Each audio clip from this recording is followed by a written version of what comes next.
Isa ka rin ba sa mga aspiring gaming content creators at gusto nyo ring i-livestream yung mga nilalaro ninyong games katulad ng Mobile Legends, Genshin Impact at kung ano-ano pa? Yun nga lang nagdadalawang isip ka dahil wala ka namang gaming laptop or computer set. Huwag kayong mag-alala guys dahil gamit lang ang mga cellphone ninyo ay pwede naman kayo makapag-livestream sa mga social media platforms na meron kayo katulad ng Facebook, Twitch, YouTube at iba pa. And on this video, meron akong i-share sa inyo na application. Libre lang to guys at wala kayong babayaran monthly. And ituturo ko din sa inyo kung paano siya gamitin step by step. So kung interested kayo kung ano bang application ito, just keep on watching at tapusin niyo lang itong ating video.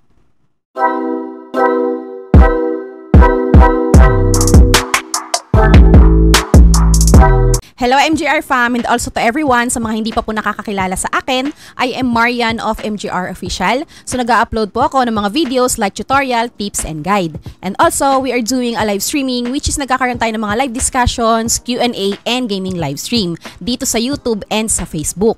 So kung interested kayo sa mga ganyang klase ng content, you can consider to subscribe on our channel, MGR Official. And don't forget, i-click nyo yung notification bell para every time na meron tayong mga bagong videos, live stream, and premieres as well ma-update po kayo kaagad-agad.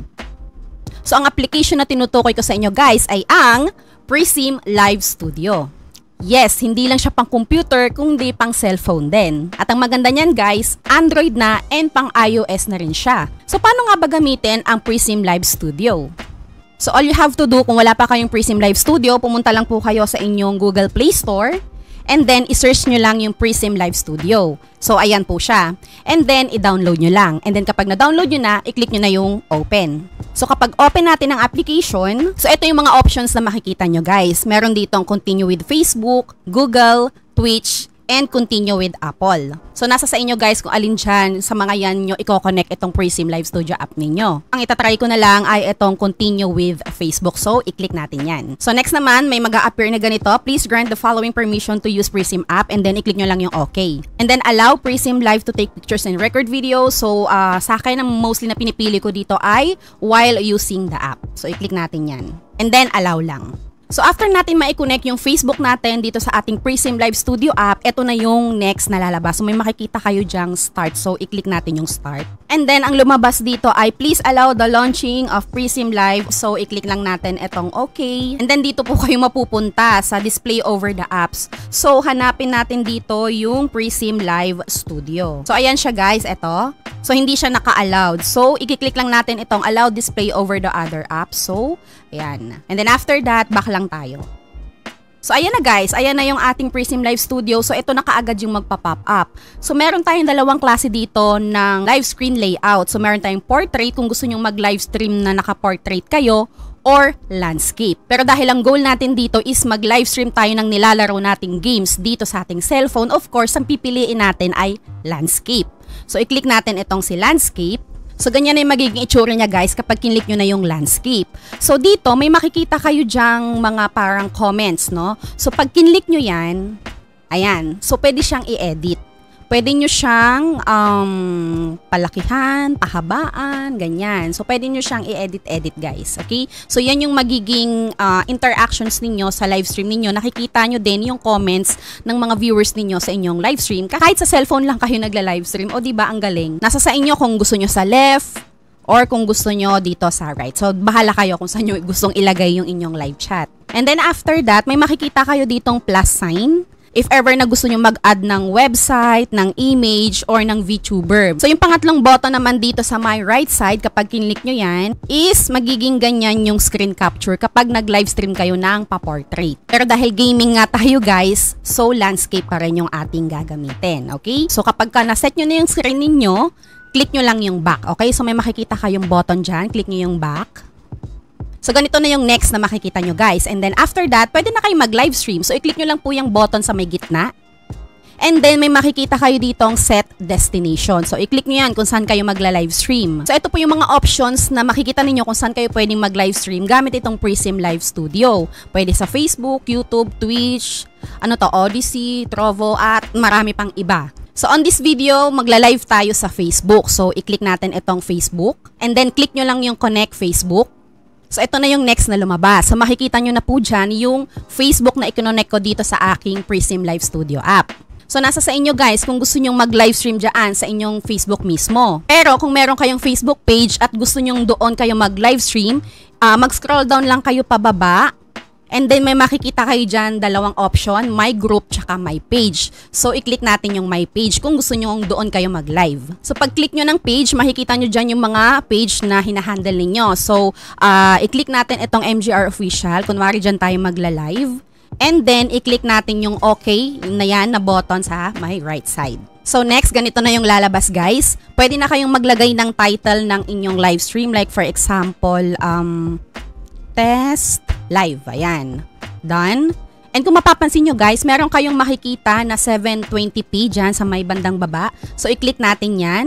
And then, pwede tayong pumili ng resolution na gusto natin. So, ang option natin dito ay 1080, 480, and 360. So, itry natin yung 1080p. And then, okay. Yan. So, kung gusto nyo lang naman na mas mataas yung resolution ng live streaming ninyo. Pero yun nga lang, I think magkakaroon yan ng konting delays kasi nga mas mataas yung resolution na sinet nyo dito sa live stream ninyo. So, kung okay lang naman sa inyo na 720p yung inyong resolution, magstay na lang muna kayo sa ganon. Pero ngayon, itatry natin mag 1080p.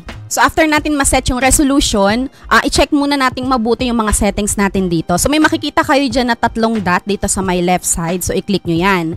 And then, may makikita kayo dyan na tayo ay naka-mic on. So, kung gusto nyo na naka-off muna yung mic ninyo, i-click nyo yan. So, para walang tayong microphone mamaya pag nag-live stream tayo. So, kung mapapansin nyo guys, merong mga buttons dito na hindi pa natin nakiklik. So, itatry natin mamayang balikan yung settings na yan kapag naka-live na tayo. So, kapag okay na lahat, na-setup mo na and ready ka na mag-live stream, i-click na natin itong yellow na button sa gitna. So kung meron ding lumabas na ganito sa inyo guys, do you want to save the live video on your device? So kung gusto nyong ma-save sa cellphone ninyo yung entire live stream ninyo, i-click nyo lang yung yes. Pero kung ayaw ninyo, dahil sabi dito the device may overheat or lack storage space during the live streaming. So kung hindi nyo naman kailangan, i-click nyo lang yung no. So ito na guys, start recording or casting with Prism Live. So click na natin yung start now. 3, 2, 1, and ayan, so naka-live na tayo. And then yung device volume guys, pwede nyo rin i-adjust dito. So pwede nyong hinaan. Ayan. Yan yung volume ng device na ito na ginagamit ninyo. So ngayon, para ma-double check natin kung naka-live ba talaga sa Facebook page natin itong ating screen, punta tayo sa ating Facebook page na MGR Official. So ito na guys yung ating Facebook page and kung mapapansin ninyo ay naka-live tayo. So i-check pa rin natin guys kung tayo ba talaga ay naka-live. Ayan, so scroll down tayo and there you go. Ayan na, naka-public na yung ating live stream. So ngayon, balik tayo ulit dito. Kanina, di ba nag-setup tayo ng live chat? Pero wala tayong nakikita dyan. So i-click natin itong chat button, itong sa may baba. Ayan, so i-click natin yan. And then, i-click natin yung show chat view.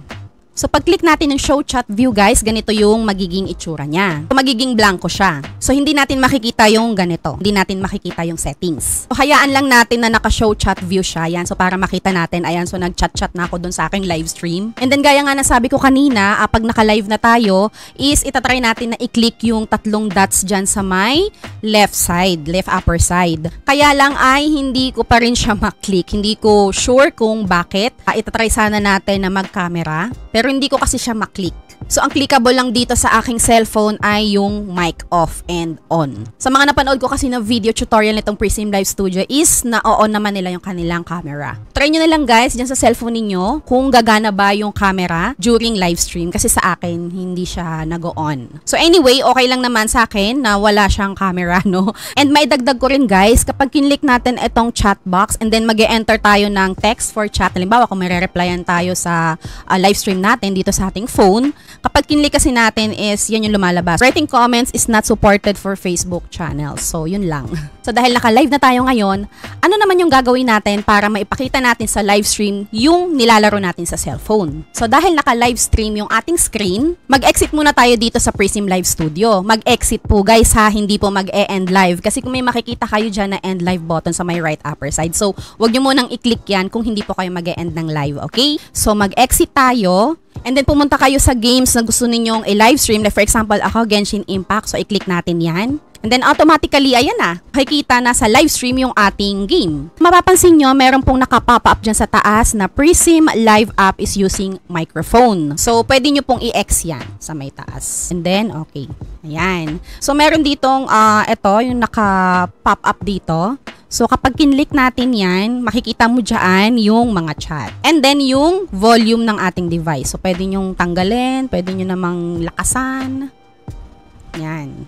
So, i-click na natin yung X and then i-click na natin yung game. And there you go guys, ayan na po yung ating game na naka-livestream. O diba, ang dali lang? And then ganito naman yung itsura niya guys kapag naka-livestream na tayo sa Facebook. So, kung makikita nyo dyan, visible yung live chat natin. So, like for example, meron pong bagong chat na papasok sa inyong livestream. So, try natin. Hello. Tingnan natin kung makikita ba sa ating screen. Ayan. So, nakikita nyo? Lumalabas yung chat doon sa screen ng cellphone ninyo at the same time lumalabas din dyan sa ating Facebook page na naka-livestream. So ngayon naman guys, kung gusto na ninyong mag-end ng livestream ninyo, all you have to do is i-click nyo po itong naka-pop up dito na Prism na bilog, yung logo. And then, i-click nyo yung Open Prism Live dito. Ayan, sa may baba. And gaya nga nasabi ko kanina, kapag kinlik nyo yung end na button dyan sa my right upper side, automatically mag-e-end na po yung inyong live stream. So, i-click na natin yung end. Ayan, so, ending live broadcast. And then, after nyong i-end yung live stream ninyo, makikita nyo dyan kung ilan yung likes and yung comments. And then, pwede nyo rin pong i-share yung link nitong inyong live stream or you can open the URL. And then, after that, i-back nyo lang. Ayan. So yun lang guys, ganun lang kadali kung paano ba natin gagamitin itong Prism Live Studio kapag gusto nating i-livestream yung mga games na nilalaro natin sa ating mga cellphone. So bago natin tapusin itong ating tutorial guys, ipapakita ko lang sa inyo yung ibang mga features dito, like for example, itong camera. So i-click natin. Ayan. And then itong VTuber. So itong VTuber na to guys is animated siya na character mo. And then dito naman sa may baba, meron ditong connect. Kapag i-connect mo yung Prism Live Studio mo sa cellphone and dyan sa computer. So, pwede yon. Hindi ko pa siya natatry pero sa mga susunod natin na tutorial, pwede rin natin siyang subukan and ipapakita ko sa inyo. And then, yung video, ayan. So, kung gusto ninyong mag-video. And also, pwede din natin gamitin itong Prism Live Studio. As you know, yung regular na camera, ayan. So, yun lang. And that's all for today's video guys. Hopefully nakatulong ito sa inyo. And if ever na meron kayong mga questions or suggestion regarding on this video, just comment down below. So yun lang guys, kita-kits na lang tayo sa mga susunod natin na video and live streaming. Always kayo mag-iingat and God bless. Bye!